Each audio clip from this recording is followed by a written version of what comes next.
नमस्कार, स्वागत है न्यूज 18 पंजाब हरियाणा में। मैं आपके साथ कुलदीप भारद्वाज। हरियाणा प्राइम की शुरुआत करेंगे प्रधानमंत्री नरेंद्र मोदी के मन की बात कार्यक्रम के साथ। प्रधानमंत्री नरेंद्र मोदी ने इस साल का आखिरी मन की बात कार्यक्रम किया, जिसे कुरुक्षेत्र में सीएम नायब सिंह सैनी ने सुना। बीजेपी नेताओं और कार्यकर्ताओं के साथ उन्होंने कार्यक्रम को सुना। प्रधानमंत्री नरेंद्र मोदी के मन की बात कार्यक्रम को सुनने के लिए कुरुक्षेत्र में मुख्यमंत्री नायब सिंह सैनी मौजूद थे और वहीं पर उन्होंने इस कार्यक्रम को सुना। इस दौरान 2025 में खेल में बेटियों ने परचम लहराया, इसका जिक्र किया प्रधानमंत्री मोदी ने मन की बात कार्यक्रम में। साथ ही कहा कि इस साल प्राकृतिक आपदाएं हमें झेलनी पड़ी है।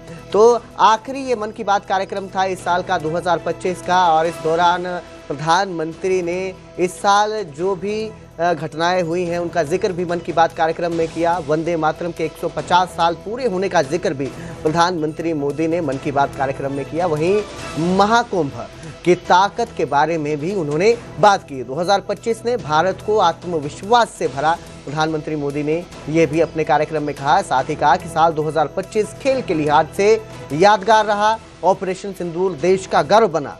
साल 2026 दस्तक देने वाला है और ये आखिरी मन की बात कार्यक्रम था 2025 का, इस साल का प्रधानमंत्री नरेंद्र मोदी का, जिसे कुरुक्षेत्र में मुख्यमंत्री नायब सिंह सैनी ने सुना। इस दौरान बीजेपी के कई नेता भी उनके साथ मौजूद रहे।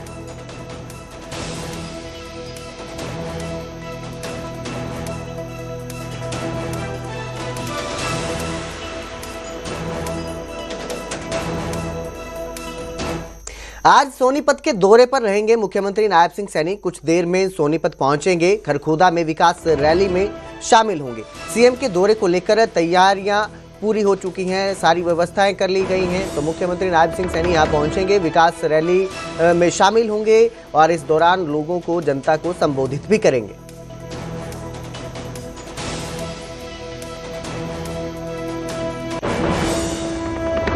पानीपत में विक्रम की हत्या के मामले में बड़ा एक्शन नजर आया। विक्रम की हत्या के 4 आरोपियों का एनकाउंटर किया और एनकाउंटर के दौरान 2 आरोपियों के पैर में गोली लगी है। घायल आरोपियों को सिविल अस्पताल में भर्ती किया गया है। आरोपियों ने खटीक बस्ती में विक्रम की हत्या की थी। हत्या का एक वीडियो भी सामने आया था। आपकी स्क्रीन पर वो वीडियो है जिसमें आप देख सकते हैं कि कितनी बेरहमी के साथ आरोपियों ने इस कत्ल की वारदात को अंजाम दिया था और फिर मौके से फरार हो गए थे, जिसके बाद पुलिस के साथ उनका एनकाउंटर होता है और इस एनकाउंटर में 2 आरोपियों के पैर में गोली लगी है और अब अस्पताल में उनका इलाज करवाया जा रहा है। तो पानीपत की ये घटना थी। पानीपत में ये कत्ल की वारदात सामने आई थी और इस कत्ल की वारदात में जो आरोपी थे उनका पुलिस के साथ एनकाउंटर होता है। एनकाउंटर के बाद पुलिस ने जो है इन आरोपियों को काबू किया है। 2 आरोपियों के पैर में गोली लगी है और अब इनका इलाज करवाया जा रहा है। तो विक्रम की हत्या की गई थी। 4 आरोपियों के साथ पुलिस का एनकाउंटर हुआ। एनकाउंटर के बाद इनको काबू किया गया और 2 आरोपियों के पैर में गोली लगी है। इस खबर पर ज़्यादा जानकारी के लिए मेरे सहयोगी सुमित भारद्वाज हमारे साथ जुड़े हैं। जी सुमित, किस तरह ये एनकाउंटर होता है और जो आरोपी हैं उन्हें काबू कर लिया गया, आगे क्या कार्रवाई की जा रही है? बिल्कुल, देखिए, पुलिस द्वारा महज इन आरोपियों द्वारा जो है शुक्रवार की रात को एक हत्या की वारदात को अंजाम दिया गया था और जिसका एक सीसीटीवी फुटेज भी सामने आया था, जिसमें दिख रहे थे कि आरोपी किस प्रकार बेरहम तरीके से जो है उस युवक की कारोबारी की हत्या कर रहे थे और पुलिस तभी से इनके धरपकड़ के लिए लगी हुई थी। और रात को पुलिस को सूचना मिली कि ये चारों आरोपी जो है गाँव बोबैल के पास जो है वो वहाँ पर मौजूद है और पुलिस ने जैसे ही तभी दी तो इनके द्वारा पुलिस की ओर फायर किया गया और पुलिस द्वारा जवाबी कार्रवाई करते हुए आरोपियों पर फायर किया गया, जिसमें से 2 आरोपियों के पैर में गोली लगी है, जबकि अभी इस मामले में 4 आरोपियों को पुलिस ने रात गिरफ्तार किया है। जी बहुत बहुत शुक्रिया इस तमाम जानकारी के लिए सुमित। तो ये एनकाउंटर जो है एक बड़ी कार्रवाई के रूप में देखा जा रहा है। आरोपियों ने हत्या की थी, भागने की कोशिश कर रहे थे, लेकिन पुलिस के साथ मुठभेड़ होती है और इस मुठभेड़ में 2 आरोपियों के पैर में गोली लगी है। फिलहाल पुलिस इसके बाद कानूनी कार्रवाई की बात कर रही है।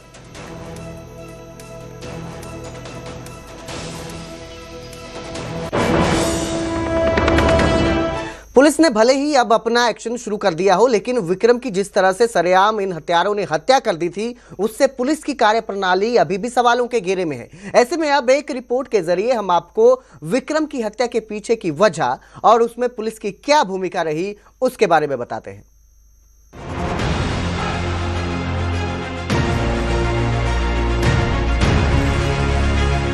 10 नहीं, 20 नहीं, बल्कि 70 से 80 बार विक्रम के शरीर पर बदमाशों ने हथौड़े, गंडासी और तलवारों से वार कर सरेआम मौत का तांडव दिखाया। बीच सड़क में भरे बाजार में लोगों के सामने ही 5-6 बदमाश विक्रम पर हमला करते हैं, फिर उसे तब तक मारते हैं जब तक वो जमीन पर बेसुध गिर नहीं जाता। इसके बाद वो उसकी सांसें चेक करते हैं और जब उन्हें यह दिखता है कि विक्रम अभी भी सांस ले रहा है तो उस पर फिर से वार करने लगते हैं। करीब 3 मिनट तक पानीपत के खटीक बस्ती में सड़क किनारे बदमाशों ने मौत का ऐसा नंगानाच दिखाया कि देखने वालों ने भी कलेजा थाम लिया। इन तस्वीरों को देखकर तो वहां मौजूद बच्चे, बूढ़े, महिलाएं, पुरुष सभी के दिल में दहशत ने इस कदर घर कर लिया कि कोई विक्रम को बचाने की हिम्मत भी ना कर सका। नतीजा यह हुआ कि बदमाशों ने विक्रम की सांसें उखड़ने तक उसे मारा और जब विक्रम की सांसें उसका शरीर छोड़ गईं तो उसे घसीटते हुए सड़क पर फेंक दिया गया। ये तस्वीरें ये दिखाती हैं कि बदमाशों में कानून और पुलिस का कितना खौफ है। ये तस्वीरें ये बताती हैं कि पानीपत शहर के खटीक बस्ती में पुलिस की कार्य प्रणाली कैसी है और लोग कितने महफूज हैं। खैर, पुलिस ने विक्रम की हत्या होने के बाद अब जाकर अपनी कार्रवाई शुरू की है, लेकिन परिजनों के आरोपों के लिहाज से देखें तो ऐसा लगता है कि पुलिस शायद विक्रम की हत्या होने का ही इंतजार कर रही थी। परिजनों का आरोप है कि विक्रम पर पहले भी हमला हो चुका है। मामला पुरानी रंजिश का है, इसलिए बार बार विक्रम की हत्या की कोशिश हुई।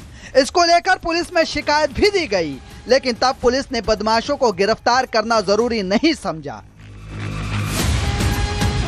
जो गुंडे बदमाश लोग हैं, जो सब बीच में सब चीजों का हाथ है जी। हमने कई बार किशनपुरा चौकी में जान से मारने की, धमकियों की और हमारे 3 केस भी हो चुके हैं। हमने पहले भी इनको कंप्लेंट दे चुके हैं। हमारी बाइकें तक जला चुकी है, हमारे घर तक वार कर दिया है। रात भी हमारे घर के आगे आके उन्होंने मेरे बच्चों को, मेरी फैमिली को, मेरी बहू को, मेरी माता जी को, मेरे परिवार को, सबको गाली दी है, जिसकी हमारे पास फुटेज है।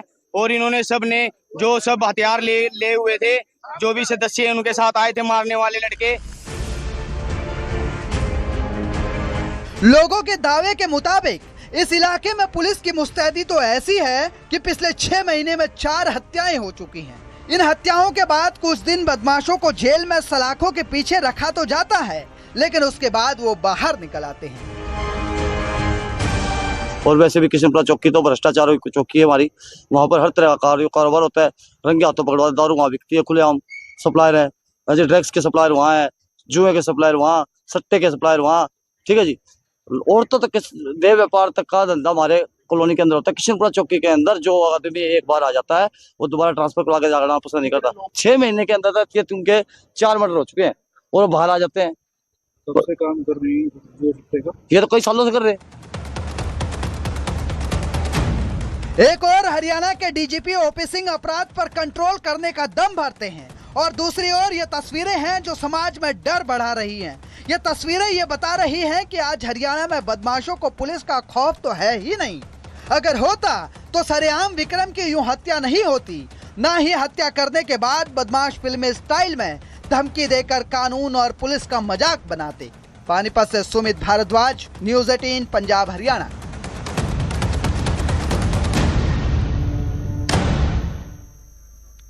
और अब जिक्र बहादुरगढ़ का करेंगे, जहां लाठी डंडों से पीट पीट कर एक युवक की बेरहमी के साथ हत्या कर दी गई। बाइक सवार बदमाशों ने इस वारदात को अंजाम दिया है।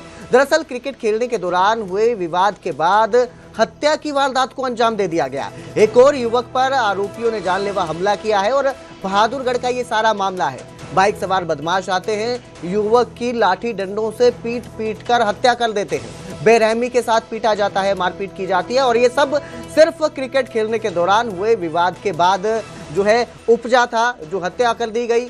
और सिर्फ खेल के दौरान अगर आपका विवाद होता है तो इस कदर लोगों में गुस्सा भर चुका है, आक्रोश आ गया है कि बदमाश अब हत्या कर देते हैं, पीट पीट कर मौत के घाट उतार देते हैं। इसके साथ ही उन्होंने एक और युवक पर भी जानलेवा हमला किया। जी, हमारा लड़का आदर्श नाम है इसका। ये कल शाम में कहीं लड़ाई वड़ाई कर लिया होगा, आज शाम में इसको मार करके फेंक दिया था 6-7 बजे से। मेरे को पता लगा तो मैं वहां गया तो मरा हुआ लाश मिला और कुछ पता नहीं है मेरे को। इस पे कार्रवाई होना चाहिए। कहाँ के रहने वाले हो? हम नेपाल से हैं जी। यहाँ कहाँ रहते हो? कितने दिन से रहते हो? हम 2004 से रह रहे हैं जी यहाँ। कैथल में कश्मीरी शॉल विक्रेता से बदसलूकी के मामले में वीडियो वायरल होने के बाद अब पुलिस जागी है और पुलिस ने अज्ञात शख्स के खिलाफ केस दर्ज कर लिया है। कई धाराओं में कलायत थाने में यह मामला दर्ज किया गया है। आपको बता दें कि कल पीडीपी चीफ महबूबा मुफ्ती ने कार्रवाई की मांग की थी। वीडियो वायरल हुआ था जिसमें बदसलूकी करते नजर आए थे जो कश्मीरी शॉल विक्रेता था, उसके साथ बदसलूकी की गई, जिसके बाद ये कार्रवाई की मांग की गई थी पीडीपी की चीफ महबूबा मुफ्ती की ओर से। और अब सीएम और डीजीपी से भी उन्होंने सवाल किया था, जिसके बाद पुलिस एक्शन करती नजर आ रही है। पुलिस ने मामला दर्ज कर लिया है। अज्ञात लोगों के खिलाफ फिलहाल ये मामला दर्ज किया गया है जिसमें कई धाराएं जोड़ी गई हैं, दर्ज की गई हैं और कलायत थाने में केस दर्ज किया है। अब ये कौन लोग हैं, कब काबू किए जाते हैं, ये देखने की बात है क्योंकि पुलिस ने कार्रवाई शुरू कर दी है। लेकिन ये बदसलूकी का जो मामला है ये सामने आया था शॉल विक्रेता के साथ। खड़े हो जाओ, किस तरह बैठे सुना ना, खड़े हो, खड़ा ले, कश्मीरी है, फिर पूरा किस तरह बैठा तो कश्मीरी है, क्यों जा रहे तो बैठे क्यों है, तना पता नहीं तना देश में आग लग रही है, ये मुसलमान है, ये वंदे मातरम को नहीं बोलते, बोलिए वंदे मातरम, भारत देश में रहने लग रहे हैं, ये वंदे मातरम को नहीं बोल दिए, क्यों नहीं बोल रहा फिर तो वंदे मातरम, जो मैं मारूँ था ना, ये बांग्लादेश में हिंदू जला दिया, जो तेरे में आग लगा दूंगा, तो फिर भारत में रहा ये कश्मीर नहीं, रुक जा एक मिनट, रुक जा, नहीं कश्मीर है, कश्मीर स्टेट भाई इंडिया की है ना, इंडिया की है, भारत की है, इंडिया नहीं होगा भारत को, तो फिर तो भारत में तो रहने लगेगा, बांग्लादेश तो वो अलग, बांग्लादेश अलग है, बांग्लादेश अलग है, कश्मीर भारत में, तो फिर वंदे मातरम बोल, भारत में रहने लग रहा नहीं, हम आपको वंदे भारत नहीं, क्योंकि हमारे इस्लाम, हमको इस्लाम, हाँ इस्लाम में।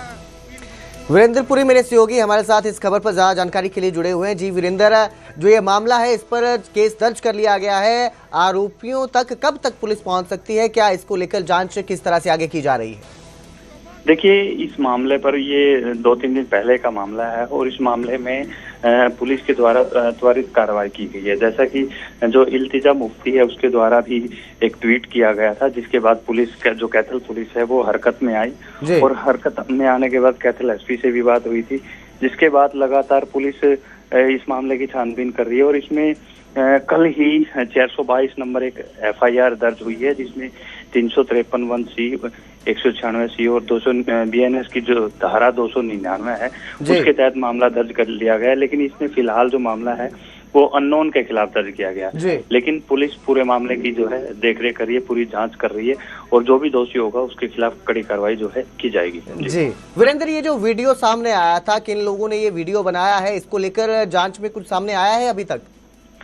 देखिए, फिलहाल पुलिस, क्योंकि पहले भी इस वीडियो को लेकर कैथल एसपी से बातचीत हुई थी, लेकिन जो शख्स है जो बोल रहा है उसका कोई चेहरा वगैरह सामने नहीं आया है और ना ही पुलिस को किसी ने शिकायत दी है। लेकिन इस मामले की गंभीरता को देखते हुए, किसी प्रकार की कोई अप्रिय घटना ना हो, तो उसको देखते हुए, क्योंकि जैसे कि इसके ऊपर ट्वीट भी किया गया, तो मामले की गंभीरता को देखते हुए फिलहाल पुलिस ने जो है वो मामला दर्ज कर लिया है और इस वीडियो के आधार पे इसकी पूरी जांच की जा रही है, क्योंकि सोशल मीडिया पे फिलहाल ये वीडियो कहीं भी शो नहीं हो रहा है, लेकिन वीडियो के आधार पर इस मामले की जांच करके और जो आरोपी है उस तक पहुंचा जाएगा। जी बिल्कुल, बहुत बहुत शुक्रिया इस तमाम जानकारी के लिए वीरेंद्र। तो पुलिस फिलहाल जांच कर रही है, क्योंकि इस तरह का जब वीडियो सामने आता है तो हेट क्राइम भी बढ़ता है।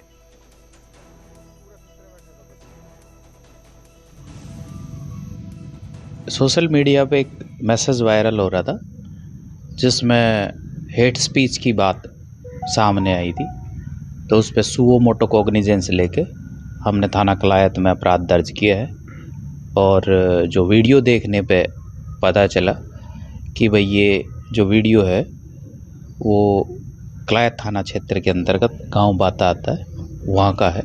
जो वीडियो में जो बोलने वाला है उसका फ़ोटो नहीं है। अभी अपराध दर्ज किए है और इसकी जांच हम कंटिन्यू कर रहे हैं। कब का मामला है सर? अपराध कल दर्ज किया हमने शाम को और ये जैसे ही हमारे संज्ञान में है तुरंत हमने इसमें प्राथमिकी दर्ज की। वीडियो किसी और सोनीपत में व्यापारियों को गैंगस्टरों ने धमकी दी है। रोहित गोदारा गैंग के नाम पर यह धमकी दी गई है और व्यापारी से 2 करोड़ रुपए की रंगदारी मांगी गई है। रंगदारी के साथ ही धमकी दी है कि अगर वो पैसे नहीं देता है तो जान से मार दिया जाएगा। हालांकि व्यापारी ने पुलिस को इस मामले की शिकायत दे दी है और इल्जाम भी लगाए जा रहे हैं कि शिकायत देने के बाद भी किसी तरह की ठोस कार्रवाई नहीं हुई है। कोला रहे हैं बार बार और 2-3 दिन से आ रहे थे, तो हमने सोचा पता नहीं कौन है, ऐसे नॉर्मली कस्टमर होगा।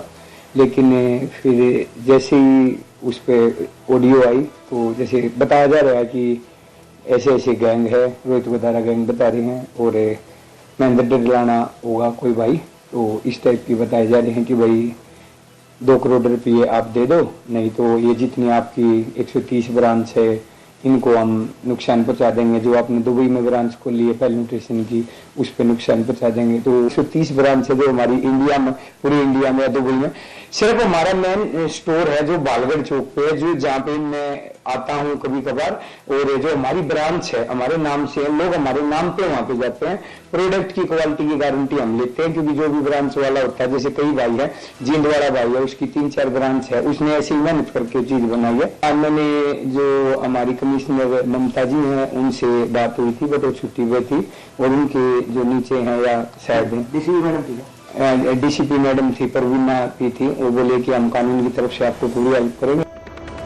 उधर फरीदाबाद में एक चलती कार में भीषण आग लग गई। बताया जा रहा है कि कार सवार शख्स ऑफिस के घर लौट रहा था। इसी दौरान Delhi Mumbai highway service road पर कार में आग लगनी शुरू हो गई और देखते ही इस आग ने पूरी कार को अपनी चपेट में ले लिया और इस आगजनी में जो कार थी वो पूरी तरह से जलकर राख हो गई। कार में आग लगने के बाद फायर ब्रिगेड को जानकारी दी गई। मौके पर पहुंची टीम ने इस आग पर काबू तो पा लिया, लेकिन अब ये कार पूरी तरह से खाक हो चुकी है।